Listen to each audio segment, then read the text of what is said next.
Assalamualaikum, salam sejahtera. Selamat kembali ke podcast Komai, sebuah podcast yang diwujudkan untuk membincangkan pengalaman, penyelidikan, pensyarah di Pusat Pengajian Komunikasi dan juga pelajar-pelajar PhD ataupun Master by Research, Master Mixed Mood kami yang telah menjalankan penyelidikan berkaitan dengan media dan komunikasi. Dan kita sebenarnya telah melalui satu perjalanan yang panjang dalam podcast Komai, dan ini adalah sebenarnya kita panggil season kedua lah, dan merupakan episod yang pertengahan di podcast ini. Dan hari ini kita sangat bertuah kerana kita bersama dengan seorang tetamu lagi, seorang pensyarah yang sangat berpengalaman dalam bidang kewartawanan.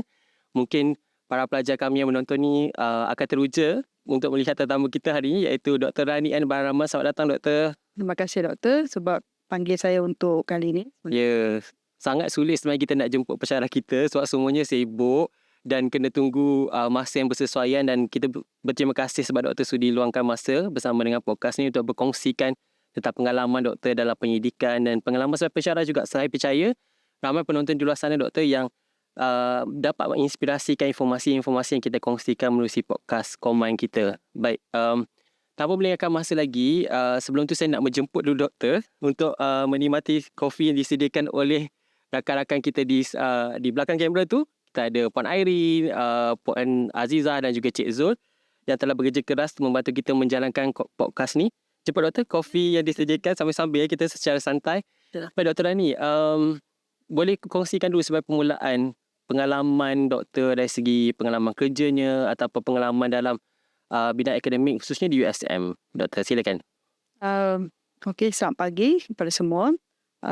Pertamanya, terima kasih sekali lagi kepada Profesor Madya Dr. Saifuddin sebab jemput saya hari ini, kepada staf-staf TPK yang bekerjasama untuk jayakan podcast ini. Kalau nak bercerita tentang pendidikan saya, sarjana muda dari Universiti Malaya, bidang kewartawanan. Kemudian saya sambung terus master, juga dalam bidang penerbitan sebenarnya, publishing study. Kemudian break yang agak lama, saya pernah bekerja sebagai guru di sekolah swasta. Kemudian menjadi wartawan. Wow. Saya kerja sebagai wartawan lebih kurang 2,5 tahun. 2,5 tahun? Di mana, Doktor? Sebuah akhbar berbahasa Melayu sebenarnya. Okey. Lepas tu, saya dapat tawaran daripada USM.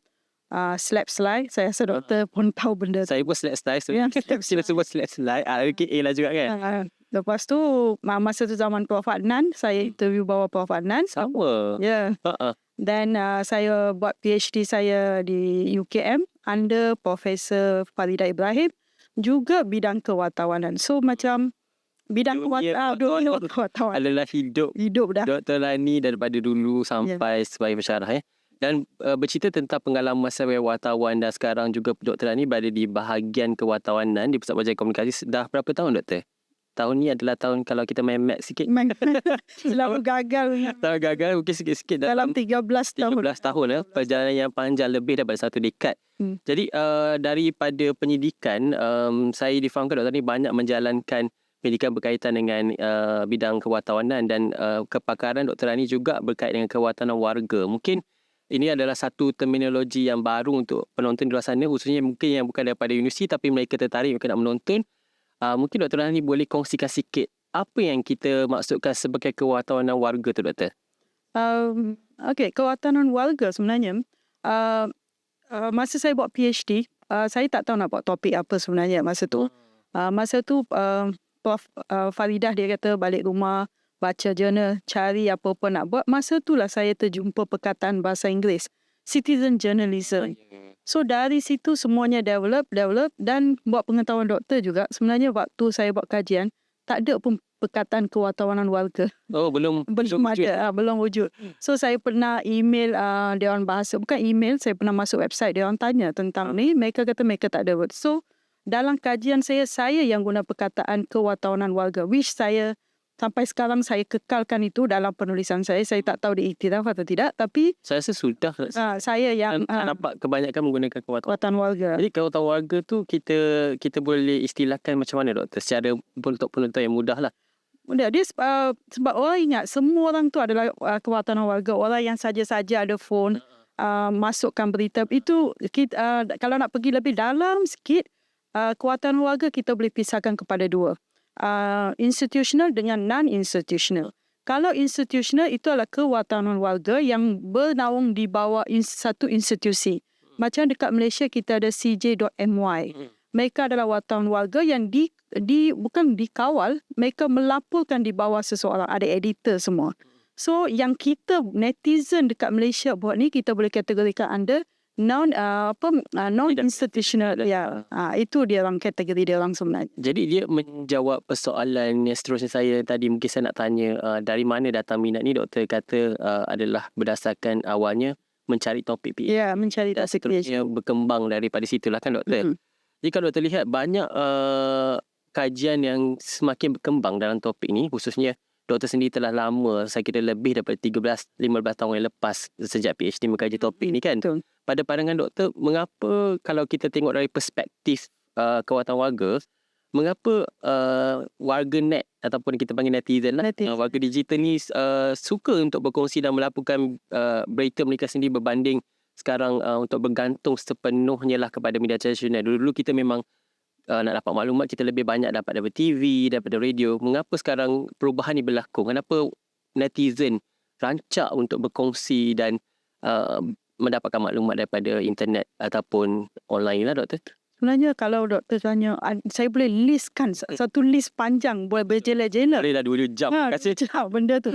Tapi nak jadikan dia simple bagi beberapa ini saja. Satu adalah sebab maybe dulu dunia media konvensional kita dia one way communication. Orang kata rakyat tak boleh nak participate sangat. So apa yang media sajikan itu saja mereka boleh baca. Kalau nak bagi feedback pun melalui surat kepada pengarang something. So bila orang kata apa, kita dah ada kemajuan internet, media sosial, netizen dah macam mula nak post. Mereka dah seronok. Mereka rasa diri mereka wartawan. Walaupun mereka ni saya tak boleh gelar wartawan. Mereka ni saya boleh bagi kategori accidental journalist. Mereka ni baru tu ya. mereka macam mereka berada di tempat yang orang kata betul secara tak sengaja waktu kejadian berlaku. So mereka bukan wartawan ni adalah orang yang kumpulkan berita tulis. Orang kata lebih secara konsisten. Sistematik dan konsisten. Ya. Mereka ni pula berada di satu situasi, tangkap gambar, upload. So orang pula suka benda-benda macam ni sebab wartawan warga ni ataupun accidental journalist ni, mereka ni tak akan tapis, mereka tak akan orang kata cari fakta tu betul atau tidak, just post. Sebagai orang biasa, kita nak tahu kejadian tu secara live. Orang kena langgar ke kita nak tengok. Tapi media tradisional mereka akan blurkan, mereka akan ikut etika kewartawanan. So kita ni macam dah tak ada etika, semua nak tengok. So pasal tu orang suka tentang benda ni semua. Baik. Saya rasa menarik sebab apa yang doktor bincangkan adalah realiti yang berlaku di Malaysia dan juga banyak negara sekarang yang berdepan dengan wartawan, istilah mereka yang anggap konon-konon mereka ni wartawan, sebenarnya mereka tak terlatih pun. Mereka bukan wartawan. Betul. Baik doktor, kalau kita lihat dari perspektif kewatanan warga, penyidikan yang lepas kalau kita go through, banyak juga yang berkait dengan kewatanan warga dan politik. Dan doktor sendiri pun saya sebagai rakan sekerja yang rapat juga dengan doktor, perasan doktor pun banyak juga mengkaji dari segi komunikasi politik. Mengapa kewatanan warga dalam konteks penyidikan banyak dihubung-kaitkan dengan politik, dan adakah ini boleh membantu untuk menjadikan sesebuah politik itu lebih terbuka, lebih telur dengan kewujudan kewatanan warga ni? Buat pengetahuan doktor juga, sebenarnya kewatanan warga ni, yang netizen ni semua macam non-institutional ni, dia sebenarnya wujud pun sebab salah satu sebab dunia politik kita. Kita kena look back pada tahun 1998 masa tu. Waktu PMX punya isu semua. Sebab masa tu mereka tak boleh nak bersuara dalam media konvensional kita, mereka ambil media sosial. Dari situ wartawan warga berkembang. So sebenarnya mereka dah berjaya shape kita punya dunia politik. Mereka dah berjaya. Tapi isunya sekarang, masa dulu dia punya perjuangan dia lain. Sekarang saya rasa semua orang dah jadi macam, orang kata ada satu perkataan, pelatau. Semua saya tahu. Dulu orang sembang dekat kedai kopi. Sekarang orang sembang dalam media sosial. Itu saja. Bezanya adalah platform. Sekarang. Dan doktor rasa ini adalah satu perkembangan yang positif ataupun macam mana? Adakah ia perlu perlukan sedikit panduan, macam doktor pun sendiri terlibat dalam pembangunan ataupun penyediaan yang terbaru kan untuk etika kewartawanan Malaysia bersama dengan kebetulan saya sendiri dan juga Permada Dr. Bahya dari USM. Kita sama-sama terlibat. Doktor rasa adakah perlu satu etika khas untuk kewartawanan warga di Malaysia? Kalau orang kata kita takkan ni, setiap orang kena ada etika lah. Etika tu kena ada, individu tu kena ada. Untuk tu mereka kena ada, orang kata literasi untuk etika tu sendiri. Mereka kena tahu apa yang mereka post tu boleh bawa kebaikan atau keburukan. Sometimes apa yang mereka post tu boleh menjatuhkan satu-satu ahli politik tu, walaupun ahli politik tu tak bersalah atau sebagainya. So kelakuan netizen tu, sebab mereka ni macam kita ada menyokong ahli politik tertentu dan sebagainya kan. So orang kata kuasa tu sebenarnya boleh menjatuhkan. So mereka kena pakailah media sosial ni dengan berhati-hati. Etika tu dalam diri sendiri. Kita tak boleh nak kawal semua lah, especially non-institutional. Memang susah nak kawal. Unless kalau government betul-betul buat satu policy, contohnya daftarkan semua media sosial. I mean kalau saya punya Facebook, saya kena daftar dengan masa tu maybe boleh kawal.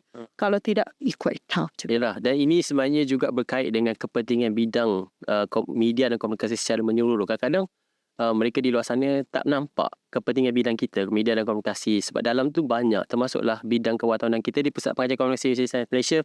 Kita memang mempunyai kepakaran ataupun kita tawarkan untuk salah satu daripada 4 bidang. Untuk proses Swazas ni adalah kewartawanan.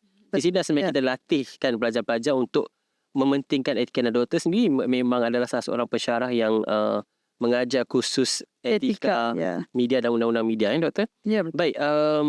Yang ni saya nak berkait dengan isu etika dan undang-undang jugalah, penyebaran berita palsu. Bila kita ada kerancakan kewartawanan warga ni, semua orang ada handphone, semua ada internet, semua boleh cepat kongsi dan kita terbuka dalam menerima dan berkongsikan maklumat. Lagi ada butang share kan doktor.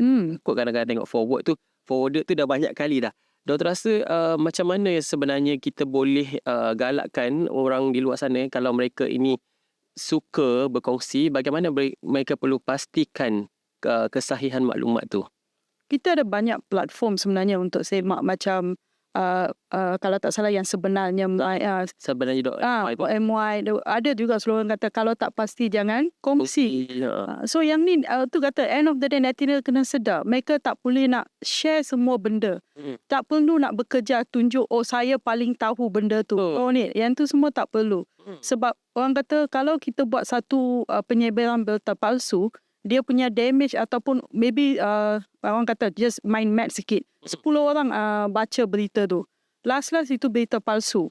So kita berjaya beritahu, okay saya minta maaf kita berita palsu kononnya. Tapi 9 orang dengar. Seorang tu maybe tak dengar. So dia akan sebarkan berita palsu. So damage yang kita bawa tu teruk. So sebelum kita share, saya setuju dengan slogan tu sebenarnya. Kalau tak pasti, jangan kongsi. So kita sendiri kena cakna lah. Ya, kena cakna. Kena peka dengan kesahihan maklumat. Yang ni pun sebenarnya mesej yang padat, ringkas tapi sangat penting kita semua, terutama masyarakat di luar lah. Dan satu lagi saya nak tambah sebenarnya. Cuba kalau kita sebarkan berita satu, cuba letakkan diri kita dalam suasana tu. Katakan kita yang terlibat dalam isu tu, orang sebarkan berita palsu tentang kita. Kita suka? Kita suka atau tidak. Yang tu mereka kena faham lah situasi tu. Dan saya rasa selain daripada etika dan sebagainya, dalam aspek etika, sensitivity tu penting. Sebab kita masyarakat majmuk, masyarakat perpaduannya tinggi. Jadi kita kena sentiasa sensitif lah dengan isu-isu yang mungkin akan boleh menjejaskan keharmonian sebagainya. Dan kita kena selalu cakap lah, pastikan sahih, pastikan berita itu tidak sensitif. Baik, berkait dengan isu kewartawanan warga lagi doktor, dalam penyidikan doktor, pernah tak doktor cuba cungkil ataupun dapati perbezaan antara wartawan warga dan wartawan profesional? Mungkin mereka di luar sana tertanya, apa bezanya? Wartawan profesional adalah orang kata mereka yang mempunyai latihan, latar belakang kewartawanan dan mereka tahu apa yang, bukan saya kata yang konvensional tak tahu, tapi mereka tahu kata ini dunia kewartawan, apa yang boleh diterbitkan, apa yang tak boleh. Macam doktor sebut, kita adalah daripada multicultural society. Kita punya blueprint adalah lain daripada negara lain. Cara kita tulis adalah lain. So bila wartawan menulis, wartawan orang kata tradisional yang punya latihan, mereka tahu apa yang boleh ditulis, apa yang tidak boleh ditulis. Wartawan warga yang non-institutional, maybe mereka tak tahu basic ni. Mereka tak tahu konsep falsafah negara. Main langgar je Dr. Main langgar, apa saya nak tulis, saya tulis. Tetapi sebenarnya mereka dua ni adalah pelengkap. Wartawan warga dengan wartawan konvensional pelengkap. Sebab sometimes wartawan yang terlatih ni dia takkan ada di semua tempat 24 jam. Wartawan ni lah sebenarnya orang kata apa, mata dan kepala untuk bagi berita. So bila mereka ni post berita, wartawan yang terlatih mereka boleh follow up. Betul. So saya kata itu. Kadang-kadang saya juga ada kenalan ataupun pelajar seni yang dari kalangan wartawan ni, mereka kata mereka pun dapatkan maklumat awal tu kadang-kadang daripada online. Yeah. Dapat trigger lah, okay ni informationnya. Doktor, kita sebenarnya sudah hampir ke penghujung. Sempat lama kan doktor? Tapi nampak sekejap kan, tapi sebenarnya kita sudah lama bersiaran sebenarnya, dan kita ada dua soalan yang penting lagi untuk tanya pada doktor. Yang soalan yang sebelum soalan terakhir yang dinanti-nantikan oleh mereka di luar sana adalah kita nak tahu doktor dah 13 tahun. Mungkin kalau kira dengan matematik mungkin 15. Kalau kita ni kadang-kadang kira 13 ke 15. Tapi panjang lah, lebih daripada 1 dekad. Soalan ni saya kira boleh membantu mereka di luar sana yang bercita-cita untuk menjadi pensyarah. Apa cabaran yang doktor alami khususnya dalam aspek pendidikan, dan bagaimana doktor sebenarnya mengatasi cabaran selama berbelas tahun di sini, khususnya Pusat Pelajaran Komunikasi ni, sebagai seorang pensyarah, sebagai seorang penyidik? Kalau nak kata pensyarah, masa orang kata saya bukan muda lah, saya tua sebenarnya. Nampak muda. Nampak muda, Jiwa muda. So bila masuk tu student dia lain. Sekarang saya sedang berhadapan dengan satu generasi baru, generasi Z. So cara untuk handle, cara untuk ajar, saya kena tukar diri saya sebenarnya. Sebenarnya wave ni saya kena waktu COVID sebenarnya doktor, kalau buat pengetahuan doktor. Sebab kan zaman COVID kita kena ajar secara online. Masa tu saya kena belajar dengan student macam mana nak post video saya dalam YouTube sebenarnya. Sebab saya tak pernah kisah benda-benda tu. Belajar aja saya. So dari situ saya macam, itu adalah satu benda baru bagi saya. Saya kena update diri saya untuk teknologi supaya saya boleh berhadapan dengan generasi Z. So kalau nak doktor nak tanya, itu adalah satu cabaran paling besar saya sebagai pendidik sebenarnya. Jadi mesej yang paling penting yang padat adalah kalau kita nak jadi pensyarah, kita kena terbuka dengan perubahan. Doktor. Selagi boleh kita cuba. Ikuti supaya kita kekal relevan lah dengan setiap generasi yang datang. Bukanlah kita nak menjadi mereka, tetapi kita kena saling berdampingan ataupun saling boleh faham lah keluar generasi. Kita tak boleh nak ikut kita punya style lama aja. Kita kena cuba accommodate apa yang mereka nak sebenarnya. Ya, betul. Dan soalan yang terakhir doktor, soalan yang mungkin berkaitan dengan kisah seram. Yang ni bonus lah. Sepanjang doktor bekerja ataupun sepanjang doktor jadi wartawan ataupun sepanjang doktor jadi pelajar PhD dulu, ada tak sebarang kisah seram yang berlaku ataupun seram lucu ke yang doktor pernah alami sebelum ni?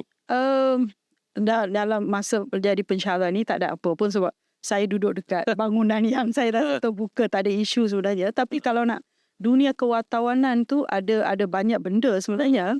Sebab menjadi wartawan ni, tengok mayat tu semua adalah satu perkara biasa. Masa tu, masa zaman mula-mula jadi wartawan, anak sulung saya masa tu baru umur dalam 7-8 bulan macam tu. Sekarang dah 18. Dah 18 sekarang. So masa tu saya first time pergi cover berita bunuh, kes bunuh. So mayat depan mata masa tu. So terpaksa cover, kita kena tangkap gambar, pergi dekat mayat tu tengok, dan nak dijadikan cerita dia lagi, mayat tu bogel. So lagilah first time tengok mayat bogel. Keadaan macam tu dah memang rasa macam satu macam. So bila masa balik tu, rasa seram tu satu macam. Sebab saya rasa ada benda duduk tepi saya. Perasaan benda tu sedang ikut saya. Bila sampai rumah, masa kita ada satu mentality. Kita tengok mayat datang, ada baby kat rumah, kita tak boleh masuk rumah macam tu. Kita kena cuci kaki lah, cuci tangan. So sejak tu macam bila setiap kali saya nampak mayat tu, macam saya cuba untuk kata tak mau pandang tepi. Saya boleh rasa macam ada sesuatu kat tepi. Maybe feeling seram. Dan doktor pun pernah ni di luar kamera sebelum pernah cerita dekat kereta, doktor pun pernah rosak di highway doktor masa jadi wartawan. Saya pergi langgar, dia pamcit, saya tak boleh kontrol, pergi langgar dekat pagi. Masa tu karak cuba bayangkan saya pakai kereta kancil dalam pukul 6 pagi. 6 pagi. 6 pagi. Tapi tak ada apa-apa yang tak ada apa. tak ada kereta kudik tu lah doktor. Baik. Okey, terima kasih banyak Dr. Rani N. Balaraman, seorang pensyarah yang sangat berpengalaman dalam bidang kewatatan. Saya rasa masa yang pendek ni sedikit sebanyak boleh memberi inspirasi. Kadang-kadang ada yang anggap kewatatan ni masih boleh ke dipelajari, relevan ke tak? Tapi sangat relevan, sangat penting kerana kita tidak boleh sekali menafikan bahawa latihan ataupun pendidikan dalam kewartawanan ni satu perkara yang tidak penting lagi dan abad ni lah, sebab saya rasa sangat penting dan pada masa akan datang saya harap lebih ramai lagi individu-individu yang berminat dalam wartawan ni untuk menceburi bidang ni. Baik doktor, sebelum kita mengakhiri sesi kita, saya juga ingin kongsikan kepada mereka di luar sana, daripada program Combine ni kita sebenarnya ada conference persidangan kita sendiri iaitu Connect 2026 yang akan berlangsung di Pening World Convention Center di Pulau Pinang, PWCC, yang akan berlangsung pada 24 dan 25 November 2026. Nanti kita akan tunjukkan posternya di skrin dan kita harap mereka yang berminat boleh berhubungan kita untuk sama-sama menyertai persidangan ini. Baik, terima kasih untuk kepada Dr. Rani sekali lagi. Terima kasih Dr. Dan terima kasih kepada mereka yang menonton di luar sana. Jangan lupa tekan butang like, subscribe dan juga komen. Beritahu kita apa yang anda nak dengar daripada podcast ni lagi. Sampai jumpa lagi. Bye. Assalamualaikum. Terima kasih. Terima kasih.